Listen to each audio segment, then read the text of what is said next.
বিশুদ্ধ করে কোরআন পড়ার ক্ষেত্রে যথেষ্ট ঘাটতি আছে। এই ঘাটতি থাকলে সমস্যা এক জায়গায়, সেটা হচ্ছে আপনি যদি বিশুদ্ধ কোরআন তেলাওয়াত করতে না পারেন তাহলে 5 ওয়াক্ত আমি নামাজ যে পড়ছি সেই নামাজ আল্লাহর দরবারে মকবুল হবে কিনা যথেষ্ট সন্দেহ আছে। বরঞ্চ কোরআনের শব্দ বিকৃতির কারণে, উচ্চারণগত দিক থেকে শব্দ বিকৃতির কারণে অর্থ পরিবর্তন হলে নামাজ তো হবেই না, বরঞ্চ উল্টা প্রত্যেকজনে যারা নামাজ পড়বে তাদের গুনাহ হওয়ার সম্ভাবনা আছে। এই মাসালাটা কিন্তু আমাদের খুব মনে রাখতে হবে। এখন প্রশ্ন হলো, মক্কা মদিনার মানুষ যারা, জজিরাতুল আরবের মানুষ ছাড়া সারা পৃথিবীর মানুষ তো আর আরবি ভাষাভাষী না। ইন্দোনেশিয়ার মহিলারা যদি বিশুদ্ধ কোরআন পড়তে পারে, বাংলাদেশের মহিলাদের সমস্যা কোথায়? আপনি ইন্দোনেশিয়ার মহিলাদের কোরআন তেলাওয়াত শুনলে, ইন্টারনেট আপনি দেখুন যে তাদের কোরআন তেলাওয়াত শুনলে আপনার রূহ একেবারে আমাদের অন্তর পাড়া পাড়া হয়ে যাবে।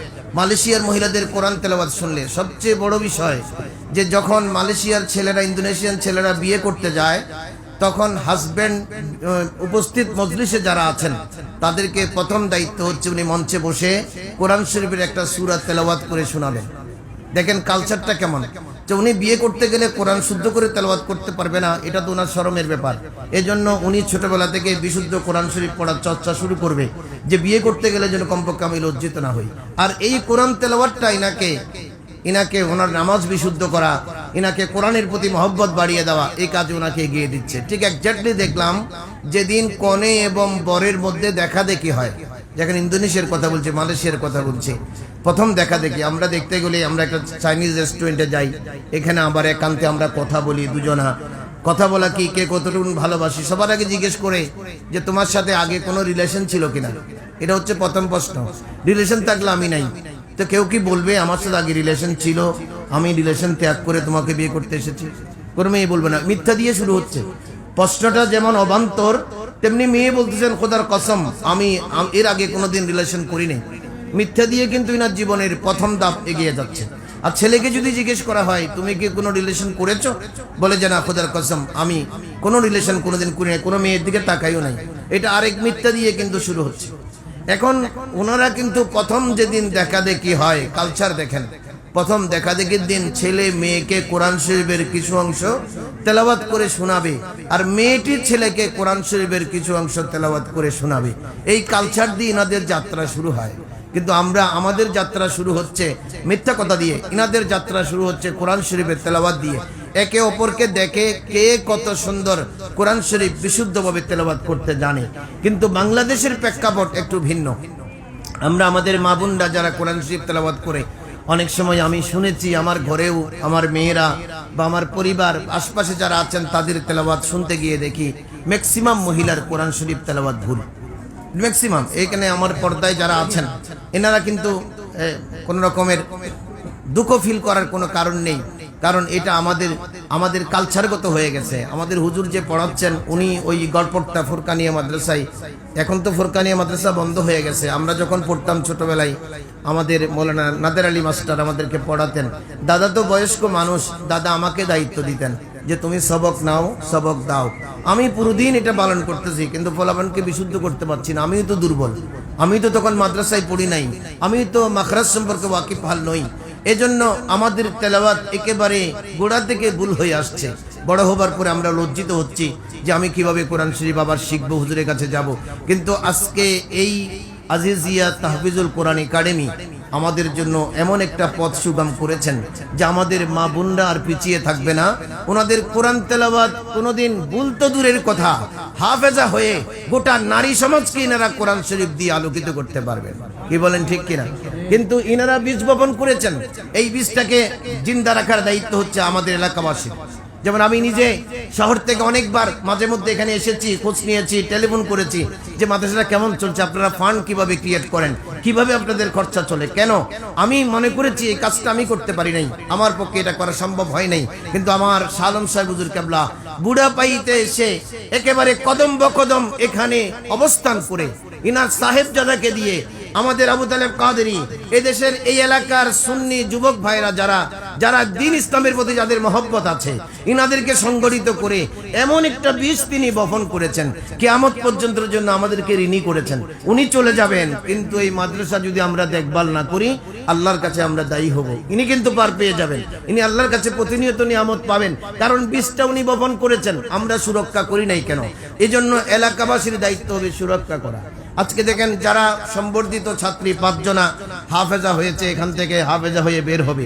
আমি ইনাদেরকে, ইনারা ভিতরে আছেন, আমাদের মেয়েদেরকে আমি বলবো কথা না বলবার জন্য, 2 মিনিট আমার কথাগুলো শুনবার জন্য। আজকে আরব এই হাফেজা মাদ্রাসা, মহিলাদের মাদ্রাসা করতে গিয়ে সবচেয়ে বড় সংকট হচ্ছে এখানে কোনো মহিলা শিক্ষিকা বা হাফেজা পাওয়া যায় না, কারণ কেউ থাকতে চায় না। উনি বলবেন আমি মাদ্রাসায় থাকতে হবে, আমার হাজবেন্ড, আমার সমাজ, আমার ছেলে মেয়ে কেউ কিন্তু এই কনসিডার করবে না। আমি স্বামী হিসেবেও আমার স্ত্রীকে আমি কনসিডার করব না যে তুমি হেফজ করেছো, ঠিক আছে, তুমি মাদ্রাসায় গিয়ে রাত দিন 24 ঘন্টা থাকবা, আমার পরিবার দেখবে কে? কিন্তু পরিবার তো দেখবে, পরিবার চলবে। স্কুল কলেজ ইউনিভার্সিটিতে যারা শিক্ষকতা করে তাদের পরিবার কে দেখে? তারা তো সারাদিন দিব্যি কাজ করে যাচ্ছে, এনজিওতে কাজ করছে, সারা রাত দিন 24 ঘন্টা মেয়েরা কাজ করতেছে। এদের ব্যাপারে কোনো আপত্তি নাই, বরঞ্চ এখানে যে 5 জন হাফেজা হয়েছে ইনার অভিভাবক এবং ইনাদের প্রতি আমার বিনয়ের অনুরোধ থাকবে যে আপনারা হাফেজা করে আপনার মেয়েকে ঘরে বিয়ে দিয়ে দেবেন। এটাই শেষ না, বিয়ে দেবার সময় স্বামীকে ওয়াদা করাবেন যে এই হাফেজা কিয়ামত পর্যন্ত, মৃত্যু পর্যন্ত যতদিন বেঁচে থাকবে যে কোনো একটা হাফেজিয়া মাদ্রাসার খেদমত করবে। সেই সুযোগ দিলে আমার মেয়েটা আমি তোমাকে বিয়ে দেব। কি বলেন, ঠিক কিনা? তাহলে ইনি সুযোগ পাবে, পর্দার ভিতরে থেকে মেয়েদেরকে কোরআন শরীফ শেখাবে। আজকে দেখেন এই মাদ্রাসা এখানে প্রতিষ্ঠা হয়েছে, এই মাদ্রাসার ওসিলায় গোটা এলাকা আজকে ভাগ্যবান। আজকে এই মেখল, দেওয়াননগর, হাটহাজারি, এখানে আল্লাহর কোনো গজব আসতে পারবে না। গজব আসবার সময় কোরআন শরীফ ঢাল হয়ে দাঁড়াবে, হাফেজারা ঢাল হয়ে দাঁড়াবে যে কোথায় গজব আসতেছে আল্লাহ, তোমাকে না আমরা বলছি বিসমিল্লাহির রহমানির রহিম, তুমি রহমান এবং রহিম বলছি, এখানে গজব কাকে দিয়ে মারবা? ইনাদের ওসিলায় গোটা এলাকা ভূমিকম্প, মহামারী, আগুন, সাইক্লোন, নানা রকমের দুর্যোগ, বিশেষ করে কঠিন করোনার মতো রোগ থেকে গোটা এলাকাবাসী বেঁচে যাবে। বেঁচেছি আমাদের কৃতিত্বের মাধ্যমে নয়, একজন হাফেজুল কোরআনের কোরআন শরীফ তেলাওয়াতের মাধ্যমে। কি বলেন, ঠিক কিনা? এজন্য এই মাদ্রাসা জিয়ে রাখা আপনাদের দায়িত্ব। যুগে যুগে দেখেন নারীরা কোনো যুগে পিছিয়ে ছিল না। আমরা বাংলাদেশের নারীরা কতটুকুন পিছিয়ে, এটা বহির্বিশ্বের দিকে তাকালে দেখবেন। ইসলামী যুগ থেকে আমার রসুলের ম্যাক্সিমাম মহিলা সাহাবিয়া হাফেজা ছিলেন, ম্যাক্সিমাম। আর মিনিমাম হযরত আয়েশা সিদ্দিকা রাদিয়াল্লাহু তাআলা আনহা পূর্ণ কোরআন শরীফ হাফেজা ছিলেন। হযরত হাফসা রাদিয়াল্লাহু তাআলা আনহা হাফেজা ছিলেন। আল্লাহ রাসূল সাল্লাল্লাহু আলাইহি ওয়াসাল্লাম আর ম্যাক্সিমাম সাহাবিয়ারা হাফেজা। ওনারা তিলাওয়াত করতে করতে হাফেজা হয়েছে, তেলাওয়াত করতে করতে রাসূলের কাছ থেকে কোরআন শিখেছেন, রাত দিন 24 ঘন্টা কোরআন শরীফ তেলাওয়াত করেছেন। তেলাওয়াত করতে করতে করতে করতে এক পর্যায়ে তারা হাফেজা হয়ে গেছেন। আর মিনিমাম হাফেজা মহিলা সাহাবীরা কোরআন শরীফের ম্যাক্সিমাম অংশ, কেউ 2/3, কেউ 1/3, কেউ 10টি 20টি সূরা, কেউ 50টি সূরা, এইভাবে কোরআন শরীফের হেফজ তাদের অন্তরে লিপিবদ্ধ ছিল। কিন্তু আমাদের দুঃখ যে আমরা এই ধারা অব্যাহত রাখতে পারি নাই। আজকে আমাদের মা বোনদের কাছে আমরা সূরা ইখলাস শরীফ তেলাওয়াত শুনলে উনি কুল হুয়াল্লাহ বলতে পারে না, কয় কুল ফুয়াল্লাহ। তখন বড় দুঃখ লাগে যে কুল ফুয়াল্লাহ তুমি কোথায় পেলা? আমি তো এটা শুনে শুনে মুখস্থ করেছি। আমার পক্ষে তো কোরআন শরীফ দেখে দেখে ওস্তাদ অক্ষরে অক্ষরে আমাকে দেখে দেখে পড়ানোর সুযোগ হয় নাই। আমি তো এটা শুনে শুনে মুখস্থ করেছি, আমার চাচি মুখস্থ করিয়েছে। আমি কুলফু আল্লাহ পড়ে আসতেছি আজকে, এইটা জীবনের প্রায় 30 বছর থেকে নামাজ পড়ে আসতেছি। নামাজ উনি পড়েছেন, একদিনও নামাজ হয় নাই। নামাজ উনি পড়েছেন, উল্টা গুনাহ নিয়েছেন। এজন্য আমাদের মেয়েগুলোর গর্ব থেকে সেই স্বর্ণের দর ইমাম আজিলক শের বাংলার মতো জাত, শাহ আলম হুজুরের মতো জাত, আমাদের জামাল কাদেরীর মতো জাত বের হচ্ছে না। আমাদের মায়ের পেট থেকে এখন সন্ত্রাসী বের হচ্ছে, আমার মায়ের পেট থেকে গুন্ডা বান্ডা বের হচ্ছে। কেন? আমার মাগুলো তো কোরআন শরীফ বিশুদ্ধ পড়তে জানে না। এজন্য মাগুলোকে যদি আগে শিক্ষিত করতে পারেন, জাতি উপহার পাবে। এক একজন রত্নগর্ভা মা, ওই মায়ের পেট থেকে আবার ইমাম আজিলক শের বাংলা, আলে হযরত ইমাম আহমদ রেজা খান, সৈয়দ আহমদ শাহ শ্রীকুটি, আল্লামা শাহ আলম শাহ কাদেরীর মতো মহান জাত পয়দা হবে। এজন্য আগে সবচেয়ে বেশি পরিচর্যা করতে হবে একটা মেয়েকে। কারণ মেয়ের গর্ভ, মেয়ের সেকম, এটা আল্লাহর কুদরতি একটা বিজ্ঞানের মহান গবেষণাগার এবং এমন এক ইন্ডাস্ট্রি, যে ইন্ডাস্ট্রি থেকে একজন হাফিজুল কোরআন আসবে, তৈরি করেছেন রব্বুল আলামিন আহকামুল হাকিমিন। সুতরাং সেটা যেরকম উর্বর যন্ত্রপাতি দিয়ে তৈরি হবে, ওখান থেকে উর্বর প্রোডাকশন বের হবে যারা গোটা জাতিকে আলোকিত করবে। এজন্য আমাদের মহিলাদেরকে পিছিয়ে রেখে আমাদের এই জাতি এগুতে পারবে না কোনোদিন। যুগ যুগ ধরে আমাদের মহিলারা, আজকে দেখেন, আপনি বলবেন হুজুর আমার মাটা তো যদি হাফেজা হয়, ও তো পর্দার ভিতরে বন্দী হয়ে যাবে, ও তো দেশ বিদেশ কিছু দেখবে না, আমেরিকা দেখবে না, জাপান দেখবে না, দুবাই দেখবে না, পর্দার ভিতরে বন্দী হয়ে যাবে। দেখুন, আপনারা দেখবেন, আপনি গুগলে চার্জ দিয়ে দেখুন, পাকিস্তানের একজন পাইলট আছে শাহনাজ লাখারি, উনি আন্তর্জাতিক রোডে বিমান চালায়, পাইলট। এই পাইলটের আপাদমস্তক ঢাকা, শুধু দুটো চোখ দেখা যায়। আপনি ফেসবুকে, ওনার ফেসবুক আইডিও আছে শাহনাজ লাখারি এই নামে, আপনি যদি চার্জ দেন দেখতে পাবেন। তো ওনাকে আন্তর্জাতিক পাকিস্তানের অভ্যন্তরীণ রোডে তিনি বিমান চালাতো।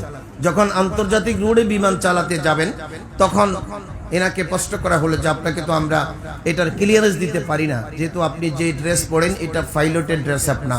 পাইলটের ড্রেস আপ করবে ছেলে হোক মেয়ে হোক, প্যান্ট শার্ট। দেখবেন পাইলটের যারা বিমানে চড়েছেন মেয়েরাও কিন্তু, বিশেষ করে ইন্ডিয়াতে আমি দেখেছি, ইন্ডিয়ার 18, 19, 20 বছরের মেয়েরা পাইলট।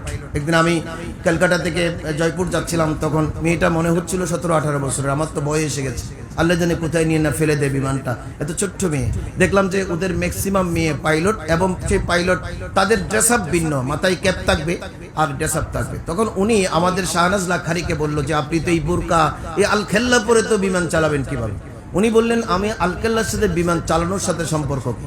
আপনি আমাকে বোয়িং বিমান দেবেন, আমি পাকিস্তানের করাচি থেকে উঠে লন্ডনের হিথ্রো বিমানবন্দরে সেটা অবতরণ করাতে পারি কিনা, আন্তর্জাতিক রুলস আমাকে চেক আপ হবে। আমার সেই পর্দা কেন সেখানে অন্তরায় হবে? আমার চোখে তো দেখতে পাচ্ছি, চোখ তো চশমা লাগিয়েছে, আমার হাত তো কাজ করছে। আপনি পাইলটের বেসটা আমার এই বোরকার উপরে পরাতে হবে। পাইলট শার্ট পরে এখানে একটা বেস থাকে, এই বেস দিয়ে তাকে চেনা যায়। আর আমার যে নাম আইডেন্টিটি, সেটা আমার বোরকার উপরে থাকবে। আপনার সমস্যা কি? এদেরকে থ করে দিলেন, বলতে আমি কোন অঙ্গনে লেখাপড়া করি নাই, যে আন্তর্জাতিক সেই পাইলটিং স্কলারশিপ কলেজে যদি সারা পৃথিবীর মেয়েরা পড়ে, সেই ডিগ্রি নিয়ে যদি বিমান চালাতে পারে, আমার সমস্যা কোথায়? তখন তো তেনাকে যখন পরীক্ষা নিল, দেখা গেল ইনি এত সুন্দর করে স্মুথলি বিমানটা হিথ্রো বিমানবন্দরে ল্যান্ডিং করলেন, সাধারণ পাইলটরা থ হয়ে গেল। তখন এই শাহনাজ লাখারি আন্তর্জাতিক অঙ্গনে বোরকা পরে বিমান চালাইয়া বিশ্বকে অবাক করে দিলেন। 1 সেকেন্ডের জন্য তিনি বোরকা খোলেন নাই, হাতেও মোজা, পায়েও মোজা, শুধু চোখগুলো দেখা যাচ্ছিল, ওটা সানগ্লাস পরে রেখেছেন, বিমান চালাচ্ছেন, এখনো চালিয়ে যাচ্ছেন। পাকিস্তানে তিনি কিছুদিন রাজনীতিতেও এসেছিলেন, রাজনীতিতে, পরে আবার রাজনীতি থেকে তিনি অবসর গ্রহণ করেছেন। আজকে দেখেন আমাদের দেশে, আপনি দেখবেন ফাতিহা আয়াত, ঢাকাতে আমাদের ছেলে মেয়েরা সেগুলো দেখে কিনা আমি জানি না, বাংলাদেশি বংশোদ্ভূত, সেই লন্ডনে লেখাপড়া করেছে, এখন বাংলাদেশে আসছে, বর্তমানে আছে। পৃথিবীর সেরা সেরা বিশ্ববিদ্যালয়গুলোতে সেই স্পিচ দিয়েছে ইসলামের উপরে। ঢাকা বিশ্ববিদ্যালয়ে সে সুযোগ পেয়েছে, তার বয়স 17, 18 বেশি না, কিন্তু যখন কথা বলে সে মনে হবে বাংলাদেশি কোনো মেয়ে বলে মনে হয় না। IELTS পরীক্ষা, যেটা আমার হাফেজা, ওরা কিন্তু হেফজ করেছে, ওদেরকেও সেটা দিতে হবে বাইরে যেতে হলে। এই IELTS পরীক্ষায় সে আউট অফ 9 এর মধ্যে 9 পেয়েছে, বোরকা পরে যদি সে আউট অফ 9 এর মধ্যে 9 পায়, তাহলে আমাদের মেয়েরা বোরকা পরে কেন বিশ্ব চালাতে পারবে না? এজন্য আপনারা মন ছোট করবেন না যে আমার মেয়েটা হেফজ করলে বোধ আমি পিছিয়ে গেলাম। হেফজ করাবেন, আলেমা বানাবেন, মুফাসসিরা বানাবেন, মুহাদ্দিসা বানাবেন, IELTS শিখাবেন, ইংরেজি শিখবে, পাইলটিং শিখবে, দেশ চালানো শিখবে, ব্যাংকের ম্যানেজার হবে, ব্যাংকের ইসলামী মহিলা শাখা থাকবে, মহিলা শাখার ম্যানেজারও তিনি, অফিসারও সবাই মহিলা। সেই প্রক্রিয়া করবার জন্য আমরা এগিয়ে যেতে চাই। আমাদের রাষ্ট্র কাঠামো আমরা বদলাবো ইনশাআল্লাহ, এটা বদলাবার জন্য আমাদের সংগ্রাম, কিন্তু আপনাদের সহযোগিতা লাগবে।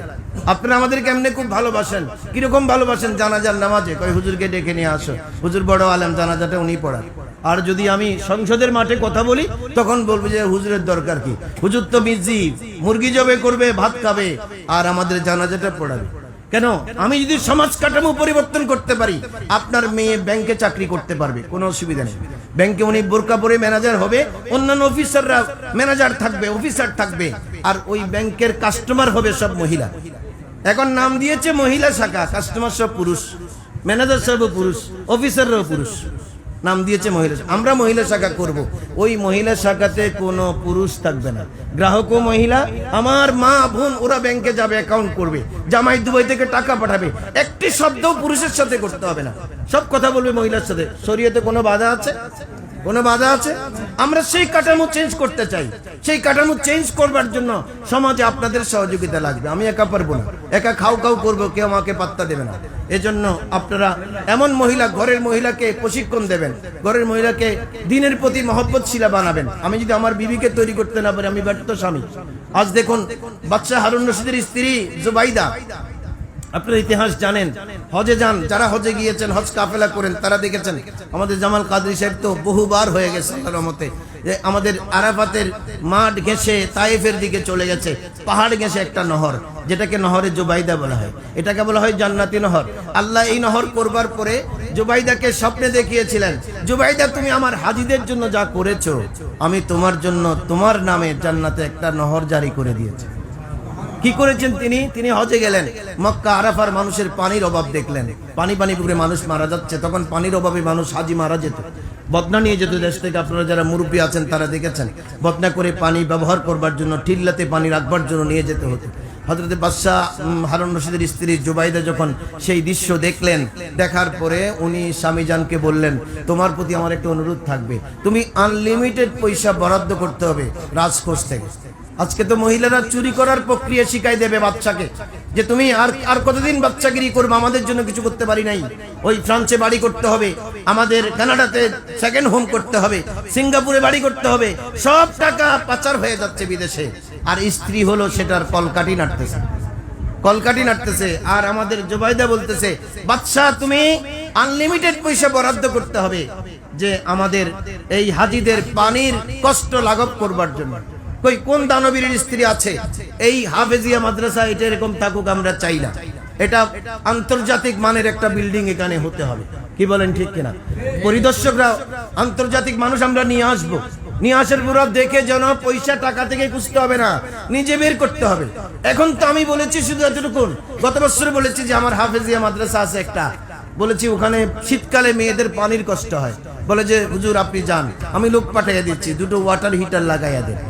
এটা ওয়াটার হিটার না, ফুল বিল্ডিং হবে এসি।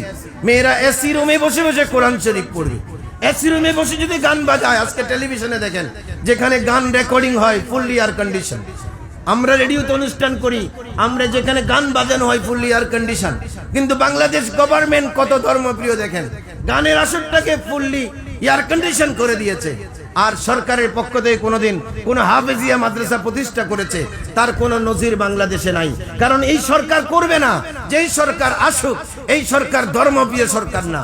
এজন্য আমরা যখন পার্লামেন্টে যাব তখন সেখানে কথা তুলবো যে হাফেজিয়া মাদ্রাসা উপজেলায় উপজেলায় সরকারি ব্যবস্থাপনায় করতে হবে, এবং এটার পৃষ্ঠপোষকতা সরকার করবে।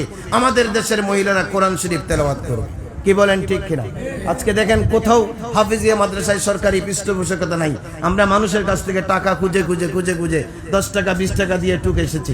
না, আপনার এ টাকা বরাদ্দ থাকতে হবে। আমি আপনাদেরকে জমিদারদেরকে বলবো এই মাদ্রাসার নামে জমি দিয়ে দেবেন 2 ঘন্টা 2 ঘন্টা, আমরা এগুলো দেখব, এগুলো বিক্রি করব, অথবা বিক্রয়লব্ধ টাকা দেবেন, এটা দিয়ে এখানে 5 তলা বিল্ডিং উঠবে, বিল্ডিং এয়ার কন্ডিশন হবে। মেয়েদের জন্য ইনডোর খেলাধুলার আলাদা বেস থাকবে, ইনডোর খেলাধুলা, দরজা জানালা বন্ধ থাকবে, ওখানে মেয়েরা বিকেলে খেলবে। কারণ এগুলো তো যেখানে সেখানে বেরোতে পারবে না, যেখানে সেখানে রাস্তায় খেলতে যেতে পারবে না।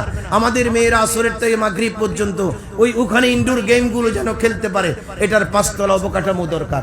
এখানে আমরা সুইমিং পুল করে দেব, ওরা যেন গোসল করতে পারে। ওরা গোসল করবে ট্যাপে কেন, ওরা পুকুরের মতো গোসল করবে।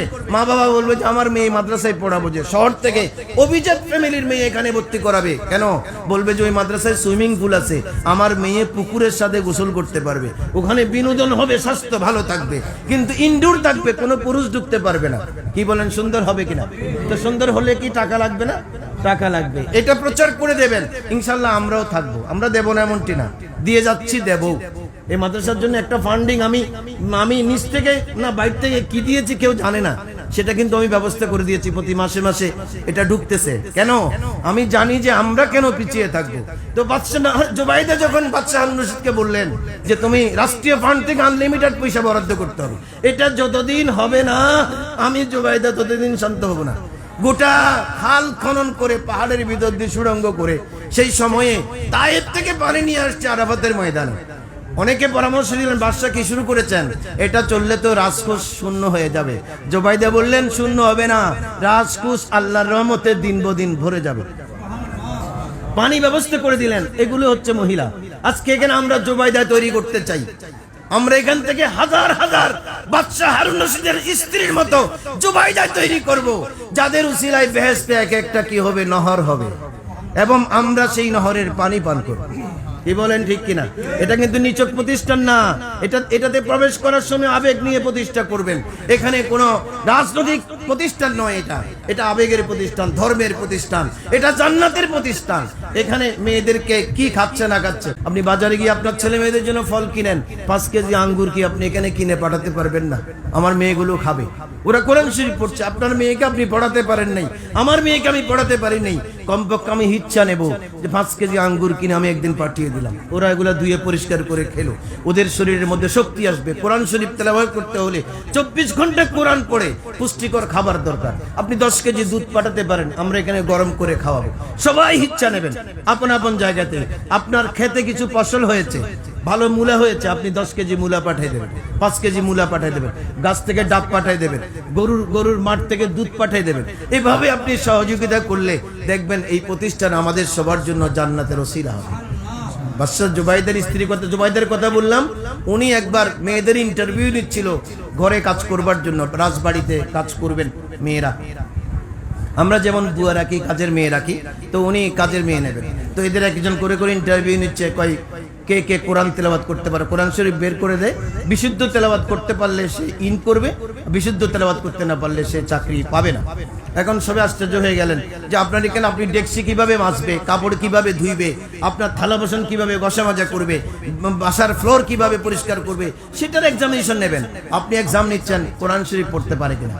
বাদশাহ হারুন রশিদের স্ত্রী জুবাইদা বললেন আমি তো তাদেরকে নিয়োগ দিচ্ছি কোরআন পড়বার জন্য। জোরে বলেন সুবহানাল্লাহ। এক্সাক্ট তরুণীকে নিয়োগ দিয়েছেন, কই তোমাদের কাজ হবে 24 ঘন্টা বাদশার বাড়িতে বসে বসে কোরআন শরীফ পড়া। পৃথিবীতে কোন বাদশা পাবেন? আজকে বাংলাদেশের কোন রাষ্ট্রপ্রধানকে গণভবনে, রাজভবনে, বঙ্গভবনে কোরআন শরীফ পড়ার জন্য মানুষ নিয়োগ দেবে? এটা জুবাইদা করেছিলেন। জুবাইদা বলে তখন বাদশার বাড়ি দিয়ে মানুষ যাওয়ার সময় গুনগুন কোরআনের তেলাওয়াত শুনতে পাওয়া যেত।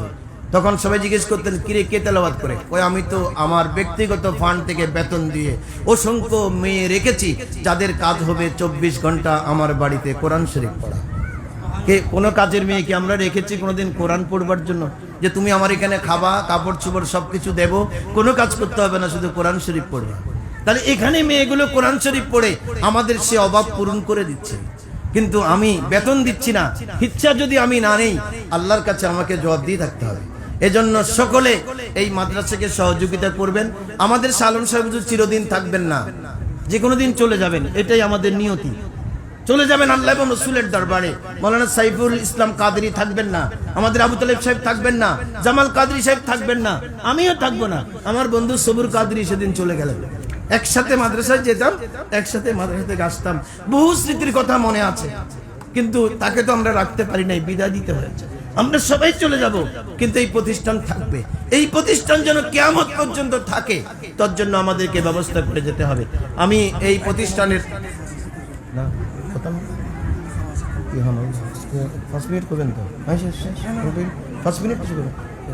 আমাদের জামাল কাদের সাহেব চলে যেতে যাচ্ছেন না, আমার তো শেষ। উনি 5 মিনিট কিছু বলবেন, 5 মিনিট বলে তারপরে যাবেন। হক আদায় করতে হবে তো।